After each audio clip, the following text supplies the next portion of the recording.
Hi అండి, నమస్తే. Welcome back to Shannu's kitchen. Shannu's కిచెన్లో ఇవాళ రెసిపీస్ వచ్చేసి evening snack recipe and dinner recipe. ఇక్కడైతే నేను ఈవినింగ్ స్నాక్ అయితే ప్రిపేర్ చేస్తున్నాను. ఇది అందరికీ తెలిసిన రెసిపీయే, బనానా బజ్జీ. పిల్లలు ఈవినింగ్ స్కూల్ నుంచి ఇంటికి వచ్చేసరికి ఏదో ఒక స్నాక్ ఉండాలి కాబట్టి బనానా బజ్జీ అయితే ప్రిపేర్ చేస్తున్నాను. ఈ బనానా వచ్చేసి ఫస్ట్ పీల్ ఆఫ్ చేసేటప్పుడు మనం తీసుకున్న నైఫ్కి ఆయిల్ అప్లై చేసుకోండి. ఈ విధంగా అప్లై చేసుకోవడం వల్ల ఈ నైఫ్ మీద మచ్చలు అనేవి పడకుండా ఉంటాయి. ఇలా బనానా మొత్తం పీల్ ఆఫ్ చేసుకున్న తర్వాత ఈ విధంగా వీడియోలో చూపిస్తున్నట్టుగా రౌండ్గా కట్ చేసుకోండి.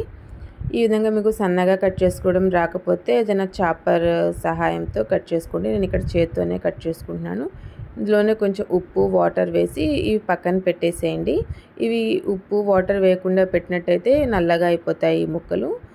ఉప్పు, వాటర్ వేసి ఈ విధంగా పక్కన పెట్టేసుకొని ఇప్పుడు మరొక బౌల్ తీసుకుని అందులో 1 కప్పు వరకు శనగపిండి, ఒక 2 టేబుల్ స్పూన్ల వరకు బియ్యం పిండి వేసుకుంటున్నాను. కొంచెం పసుపు, రుచికి సరిపడా ఉప్పు, ఒక 1/2 టీ స్పూన్ వచ్చేసి కారం వేసుకున్నాను. ఇప్పుడు ఇందులోనే కొంచెం అల్లం వెల్లుల్లి పేస్ట్ వేసుకుంటున్నాను, ఒక 1/2 టీ స్పూన్. ఈ మొత్తాన్ని బాగా మిక్స్ చేసుకోవాలి. ఎటువంటి లంప్స్ లేకుండా బాగా కలిసిపోయేటట్టుగా మిక్స్ చేసుకోవాలి. ఇందులో వాటర్ కూడా ఒకేసారి యాడ్ చేసుకోకుండా కొంచెం కొంచెంగా యాడ్ చేసుకుంటూ కలుపుకోవాలి. ఇప్పుడు ఇందులో ఫైనల్ ఇంగ్రీడియంట్స్ వచ్చేసి అజ్వాన్ వేసుకోవాలి. వాము వేసుకోవడం వల్ల ఈ బనానా బజ్జీ అనేవి ఫ్లేవర్ అయితే బాగుంటాయి.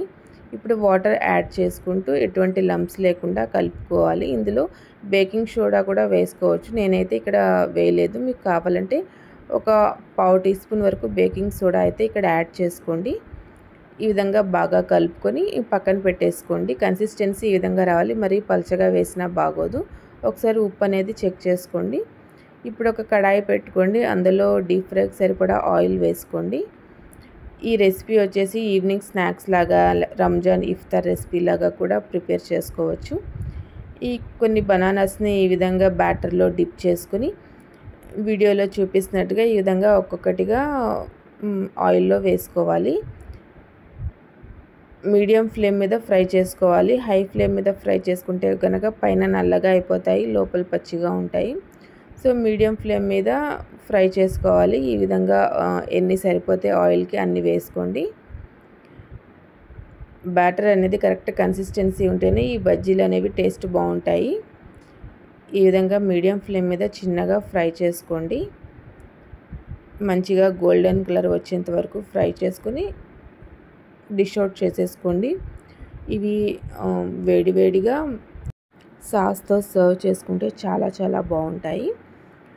మీ దగ్గర సాస్ అనేది అవైలబుల్గా లేకపోతే నార్మల్గా మనము బ్రేక్ఫాస్ట్లో వేసుకుంటే కారాలు, పొడులు ఉంటాయి కదా, వాటితో కూడా తీసుకోవచ్చు. చాలా టేస్ట్గా ఉంటుంది. ఇంక ఇది వచ్చేసి ఇది ఈవినింగ్ డిన్నర్ టైము. డిన్నర్లో వచ్చేసి నేను ఇక్కడ చపాతీ అండ్ మకానా కర్రీ అయితే ప్రిపేర్ చేస్తున్నాను. ఈ పూల్ మకానా కర్రీ హెల్త్కి చాలా చాలా మంచిది. ఇక్కడ గోధుమ పిండి కలపడానికి ఇక్కడ నేను డౌ మేకర్ తీసుకున్నాను. ఒక 2 కప్పుల వరకు గోధుమ పిండి వేసుకున్నాను. కొంచెం సాల్ట్ వేసుకుని సరిపడిన వాటర్ వేసుకొని ఈ మంచి డౌ లాగా మిక్స్ చేసుకుంటున్నాను. ఈ ప్రాసెస్ అయితే చాలా చాలా ఈజీగా ఉంది.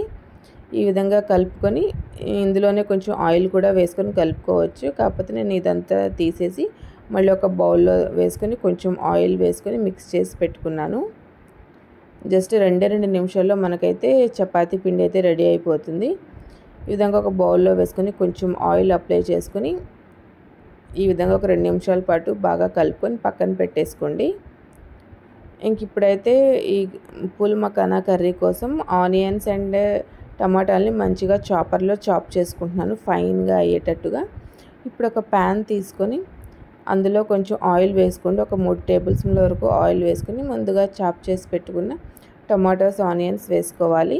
ఈ టమాటాలు, ఆనియన్లు పచ్చి వాసన పోయేంత వరకు బాగా కుక్ చేసుకోవాలి. ఇందులో కొంచెం పసుపు వేసుకోవాలి, కారం వేసుకోవాలి, ఉప్పు వేసుకోవాలి. ఒక పచ్చిమిర్చిని కట్ చేసుకొని వేసుకోండి.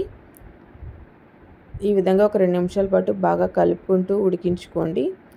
ఇప్పుడు ఇందులో కొంచెం అల్లం వెల్లుల్లి పేస్ట్ వేసుకోండి. ఒక టీ స్పూన్ వరకు వేసుకోండి, సరిపోతుంది.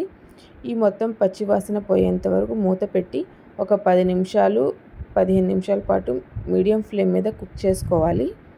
ఈ విధంగా కుక్ చేసుకుంటేనే మన కర్రీ అనేది టేస్ట్ బాగుంటుంది. టోటల్గా ఒక 15 మినిట్స్ తర్వాత మూత తీసి చూస్తే ఈ విధంగా ఉంటుంది. ఇప్పుడు ఇందులో ఒక 1/2 teaspoon garam masala add చేసుకోండి. ఈ విధంగా యాడ్ చేసుకున్న తర్వాత ఒక 2 నిమిషాల పాటు బాగా కలుపుతూ ఉడికించుకోండి. ఇప్పుడు ఇందులో కర్డ్ యాడ్ చేసుకోవాలి. పెరుగు ఒక 2 నుంచి 3 టేబుల్ స్పూన్ల వరకు పెరుగు అయితే యాడ్ చేసుకున్నాను. ఈ పెరుగు వేసుకునేటప్పుడు ఫ్లేమ్ అనేది మీడియంలో ఉండాలి, చాలా తక్కువలో ఉండాలి. వేసుకున్న పెరుగంతా బాగా కలిసి 2 నిమిషాల పాటు బాగా ఉడికించుకోవాలి. ఈ విధంగా అన్ని ఇంగ్రీడియంట్స్ బాగా కలిసిపోయిన తర్వాత ఇప్పుడు ఇందులో కొన్ని వాటర్ యాడ్ చేసుకున్నాను.